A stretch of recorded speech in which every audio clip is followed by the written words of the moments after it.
I wasn't supposed to be home this early.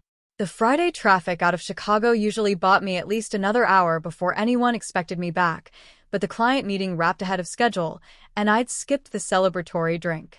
Maybe it was the way the late summer sky glowed, all lavender and peach, that pulled me toward the quiet of my own house. As I eased my car into the driveway, something felt off. The curtains in the living room trembled, though the windows were shut. My heart gave a small, warning kick. When I unlocked the door, the scent of my mother's rose hand cream drifted toward me. For a second, I thought I'd imagined it, until I heard drawers sliding open upstairs. I crept toward the staircase, my silk blouse brushing lightly against the banister. The soft thud of a box landing on hardwood made me stop cold. And then I saw them. Mom, her silver bob glinting under the hallway light, and Dad, shoulders hunched with the weight of my life. They were kneeling by my dresser, folding my clothes, into cardboard boxes. Mom, my voice cracked like a teenager's. She startled, clutching a stack of neatly folded sweaters. Oh, Claire, you're home early. Dad straightened, his jaw tightening. Honey, we're just helping you pack. For the move. The move? My pulse roared in my ears. What move? Mom avoided my eyes. Into that cute little studio we found for you downtown. We thought we'd speed things along. A chill slid down my spine. I hadn't agreed to move anywhere. I was 20 when the air in our suburban Chicago home turned too heavy to breathe.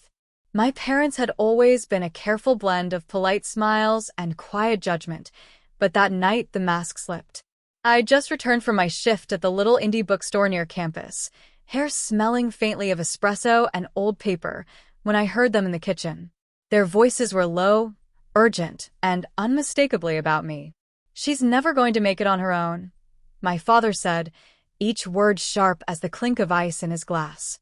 She thinks that writing thing is a career, my mother replied, her voice laced with that particular brand of worry that feels like criticism. Maybe it's time we gave her a nudge. A nudge. When I stepped into the doorway, the room froze. My mother's hand lingered on the refrigerator handle. My father's jaw tightened. So, I said, willing my voice not to tremble, a nudge. They exchanged a glance. My father cleared his throat. Claire. The name felt foreign in his mouth, like he'd just discovered it belonged to a stranger. We just think it's time you stop playing with words and start building a real life. We've already put a deposit on a small studio apartment downtown. It's practical. Practical. The words sliced deeper than I expected. My pulse drummed in my ears. I could almost hear the future they envisioned. A tiny, airless room, my unfinished novel stacked like a crime scene on a shaky desk. I swallowed hard. You packed my things to help me move? My mother's eyes softened, but she didn't deny it. We love you, honey. This is for your own good. For my own good. My fingers tightened around the strap of my messenger bag until my knuckles ached. I wanted to scream, to hurl every unfinished chapter at their feet. Instead, a cold clarity settled over me. If you don't believe in me, I said quietly, I'll believe in myself. My grandmother's pendant, an oval locket etched with wildflowers, rested warm against my skin. She'd pressed it into my hand the day she died, whispering, Never let anyone shrink your dreams, Claire Bear. I unclasped it now, thumb tracing the delicate silver. Her voice echoed through the ache in my chest, steady and sure. I grabbed my coat, the locket gleaming like a tiny moonlight promise. Don't worry, I told them, the tremor finally gone. I won't need your studio. The door closed behind me with a final, certain click. I still remember the night I left my parents' driveway with nothing but a duffel bag and the scent of autumn clinging to my jacket. The air was sharp, almost metallic, the way it gets when leaves are damp and the sky can't decide if it wants to rain or snow. I didn't have a plan, not a real one, just a stubborn belief that I could build something of my own. For the first few months in Boston, my world was one small, drafty apartment above a bakery. At dawn, the smell of fresh bread floated through the floorboards, teasing me while I scraped together oatmeal with powdered creamer. My bed was a futon that groaned like an old man every time I turned over. Some nights I cried quietly into my pillow, terrified that I'd made a mistake too big to undo. But I couldn't forget my grandmother's last words the week before she passed. Your worth isn't measured by the walls you start in, but by the courage you carry out of them. I kept her silver locket, a tiny oval etched with a single wildflower, around my neck. When self-doubt came crashing in, I pressed it to my chest until my heartbeat slowed. I took whatever work I could, waitressing, running errands for a cranky law firm, even stuffing envelopes for a local nonprofit. It was at that nonprofit's tiny, fluorescent-lit office that I met Janine Rogers, the operations director with a pixie cut and a voice that could silence a crowded room. She caught me reorganizing the supply closet one slow afternoon, labeling every box in neat block letters. You have an eye for order, she said, tilting her head with the kind of curiosity that felt like respect instead of judgment. Janine became my first real mentor. She showed me how to stretch a shoestring budget, how to negotiate without flinching, how to build a proposal that made people sit up and listen. When I confessed my dream of starting an event planning agency, something that combined my love for design and logistics, she didn't laugh. She offered to connect me with a caterer who needed someone young and brave enough to take a risk. The next few years were a blur of 12-hour days and mistakes that made me want to crawl under my futon. I botched my first major event when the floral delivery arrived an hour late. I learned to double-check every contract, to carry a spare pair of shoes for midnight teardowns, and to negotiate deposits like my rent depended on it, because it did. Small wins began to stitch themselves together. A corporate gala that ended with a standing ovation, a charity ball that netted record donations, a glowing feature in a regional lifestyle magazine.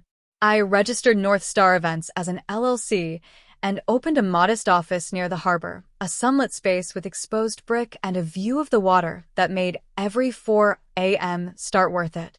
I kept my success close to the vest. My parents thought I was still figuring things out, and I let them believe it.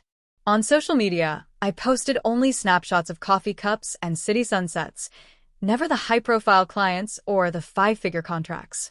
It wasn't spite, it was survival. I needed to prove, first to myself and then to them, that my life was more than the cramped studio they once tried to push me toward. I could feel the old ache rising in my chest as I parked outside the house I'd bought last year. The driveway light washed the slate-gray exterior in a soft, silvery glow. Through the wide front windows, the flicker of my fireplace danced across the oak floors. This place, my place, had become my quiet proof that every sleepless night and every lonely decision had meant something. Tonight, though, that peace would be tested. The sound of tires crunching on gravel snapped me out of my thoughts. My parents' minivan rolled to a stop behind me. I saw their silhouettes, Dad gripping the steering wheel a beat too long, Mom smoothing her hair, even though there was no wind. I opened the door before they could knock. "Hi," I said, my voice steadier than I felt. Mom's eyes darted past me into the hallway, her usual quick assessment. "Charlotte, this is a lovely," she managed. Dad cleared his throat. "Didn't realize you were living like this." Their confusion was almost palpable. They were expecting a shoebox studio apartment, maybe a jumble of second-hand furniture. Instead, they stepped into a 2-story open floor plan with whitewashed beams and a wall of bookshelves glowing with warm lamplight. "Please come in." I motioned them toward the living room. The smell of cinnamon and cedar, my favorite candle, wrapped around us. Mom's gaze caught on the framed photographs, a shot of me shaking hands with the CEO of a major tech firm, a group picture of my team at the opening of our second design studio. She blinked rapidly, as though her eyes were playing tricks on her. You've been busy," she said at last. I offered a small smile. "I have." Dad turned toward the floor-to-ceiling windows, taking in the city's skyline beyond. "This must have cost." He stopped himself, jaw tightening. "You never told us you'd done so well." I let the silence hang, like a held breath. Mom finally broke it. Charlotte, we thought you were barely making rent. We only wanted to help you move to something you could afford." The image of them folding my clothes into boxes without asking, convinced they knew what was best, flashed in my mind. I remembered the sting of it, the casual certainty that I couldn't possibly have built a life worth showing them. I took a slow breath. I know you thought you were helping, but you never asked. You never imagined I might be thriving. Their faces softened, the first cracks in their well-worn armor. I run my own interior design firm now, I continued, keeping my voice even. We're booked 6 months out. I own this house outright. And next quarter, we're expanding to New York. Dad's brow furrowed. Outright, he repeated, as if the word itself were foreign. Yes. Mom pressed a hand to her chest. Charlotte, we had no idea. I know, I said quietly. That's the part that hurts. The room fell still except for the gentle hiss of the fireplace. I watched their eyes travel again over the space.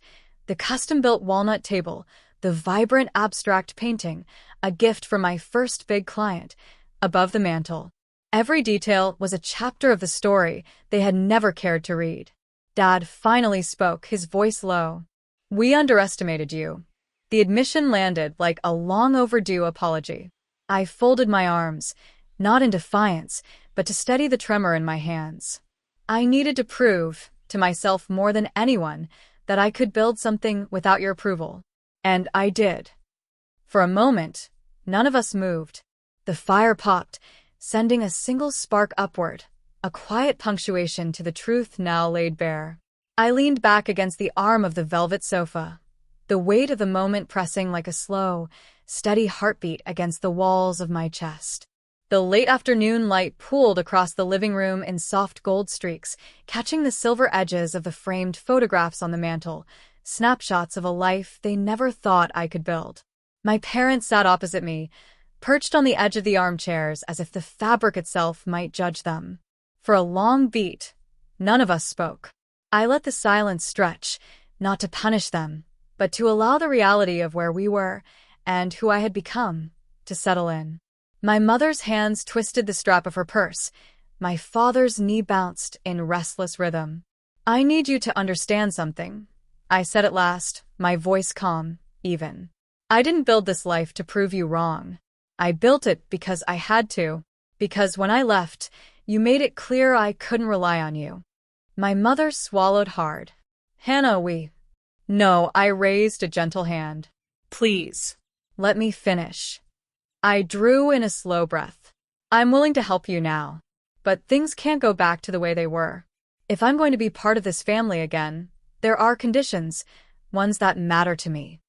My father stiffened, his jaw tightening. I met his eyes without flinching. First, I said, no more quiet comparisons. No more talking about who's doing better or what success is supposed to look like. We speak to each other with respect, or not at all. My mother's eyes glistened. Second, I continued, you both need to start caring for yourselves. Not just your jobs, not just appearances, your health, your happiness. Go on that trip you've postponed for years. Find a hobby that isn't about keeping score. Show me you can build a life that isn't measured against mine. My father opened his mouth, closed it again. The silence carried the sound of his pride cracking, like ice beneath the first warm sun. Third, I said, softening my tone, if we're to be in each other's lives, we talk. Not just on birthdays. Not just when something's wrong. Real conversations. You call me. I'll call you. We stay connected without judgment. My mother reached for my hand. Her palm trembled against mine. Hannah, she whispered, voice thick. We can do that. My father finally exhaled. I can do that, he said, the words slow, deliberate. I studied them both. For the first time in years, they looked less like the unyielding figures of my childhood and more like people, flawed, frightened, trying. This isn't about punishment, I said quietly. It's about making sure we don't hurt each other the way we did before. I want a family worth coming home to. The room seemed to exhale with me. Outside, the city's evening hum rose, a distant, steady promise of life moving forward. For the first time since I'd walked through the door and caught them packing my things, I felt the power shift settle, not as revenge, but as balance. I didn't expect the shift to feel so quiet.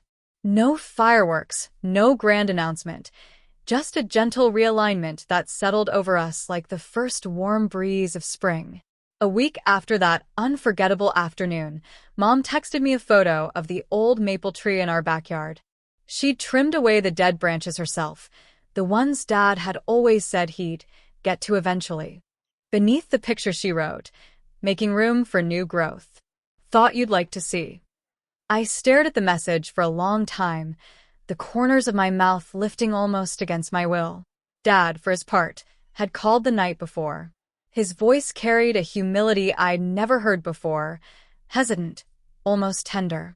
He asked about my next project, the way he might ask about the weather, carefully, like he was testing the temperature of a pool before diving in.